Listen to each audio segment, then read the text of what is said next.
வணக்கம், ஐம் வாசுகி. இது வந்து ரீசனிங் ரிவைஸ் பண்ணுறதுல வீடியோ நம்பர் 19 கன்யூஸாக வாட்ச் பண்ணுங்கள். இது வந்து தரவரிசை அப்படின்ற ஒரு பிரிவு வந்து எடுத்துகிட்டு வந்திருக்கு. இப்போ ஃபஸ்ட் சம் பார்த்தீங்கன்னா, PQRS and T are sitting in the circle facing the center. If R is immediate left of T and P is between S and T, who is to the immediate left of R அப்படின்னு கேட்டிருக்காங்க. ஒரு வட்ட மையத்தை நோக்கி PQRS மற்றும் T ஆகியோர் அமர்ந்துள்ளனர்.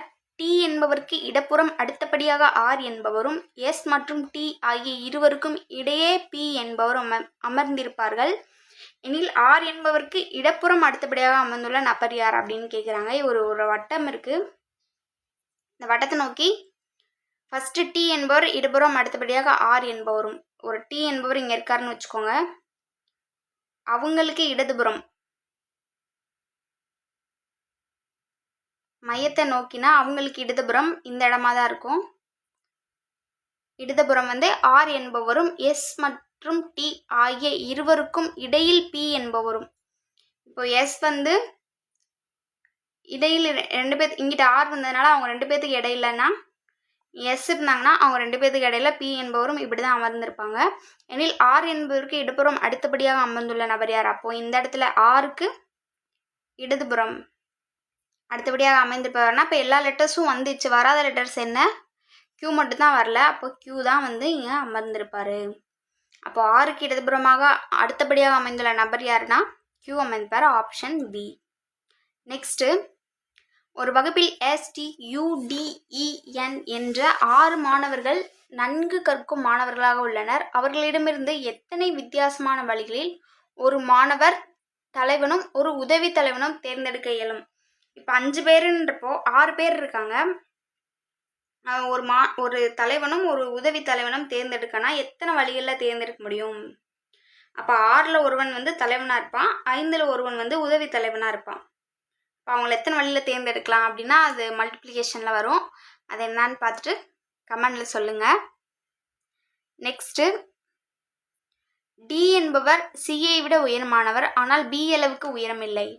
C என்பவர் Aயை விட உயரமானவர் ஆனால் A, B, C மற்றும் Dயில் உயரமானவர் யார் அப்படின்னு கேட்குறாங்க. இதில் விரைஞ்சு பார்த்துட்டு இதில் யார் வந்து உயரமாக இருப்பாங்க அப்படின்னு சொல்லுங்க. நெக்ஸ்ட்டு, ABCDEF ஆகியோர் அருங்கோண வடிவத்தில் சமமான தூரத்தில் அமைந்துள்ளன. அருங்கோணம்னா தெரியுமா? பென்டகன், ஹெக்ஸகன் சொல்லுவாங்களே. பென்டகன்னா ஐங்கோணம், ஆறுகோணம் ஹெக்ஸகன். இந்த மாதிரி அருங்கோண வடிவத்தில் சம தூரத்தில் அமர்ந்துள்ளனர். ஏயும் பியும் அருகாமையில் இல்லை. அதேபோல் ஏயும் சியும் அருகாமையில் இல்லை. டியும் சிக்கும்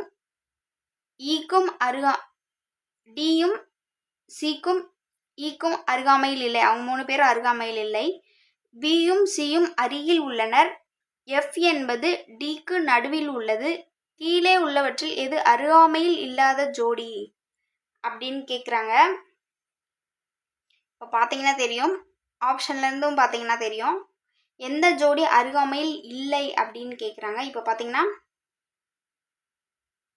ஈஸியாக சால்வ் பண்ணலாம். கரெக்டாக அந்த பொசிஷன்ஸில் மட்டும் போட்டிங்கன்னா சால்வ் பண்ணிடலாம். இந்த மாதிரி இந்த மெத்தடில் சேம் டிஸ்டன்ஸில் உட்காந்துருக்காங்க.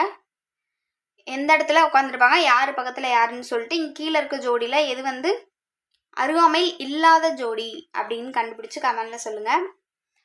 சால்வ் பண்ணிடலாம், பட் நீங்கள் ப்ராக்டிக்ஸ் எடுத்துக்கோங்க. இந்த சம்ஸ்லாம் நம்ம செஞ்சுருக்கோம் ஆல்ரெடி ரீசனிங் வீடியோஸில் பாருங்கள். இல்லை நீங்களாக ப்ராக்டிக்ஸ் பண்ணிட்டு இந்த இதில் எது வந்து அருகாமையில் இல்லாத ஜோடின்னு சொல்லுங்கள். நெக்ஸ்ட்டு, ABCDE என்ற 5 நீர்மங்களுள் Aயின் கொதி வெப்பநிலையானது Eயின் கொதி வெப்பநிலையை விட குறைவாகவும், Bயின் கொதி வெப்பநிலையை காட்டிலும் அதிகமாகவும், Bயினது Cயின் கொதிநிலை வெப்பநிலையை காட்டிலும் அதிகமாகவும் இருக்கிறது.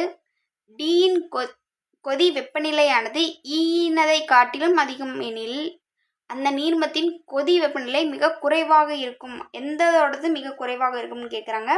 கரெக்டாக வந்து கிரேட்டர் தென் லெஸ் தென்லாம் போட்டு என்ன ஆன்சர் எது வந்து குறைவாக இருக்கும் அப்படின்றத கமெண்ட்டில் சொல்லுங்கள். நெக்ஸ்ட் வீடியோவில் பார்க்கலாம். And thanks to all.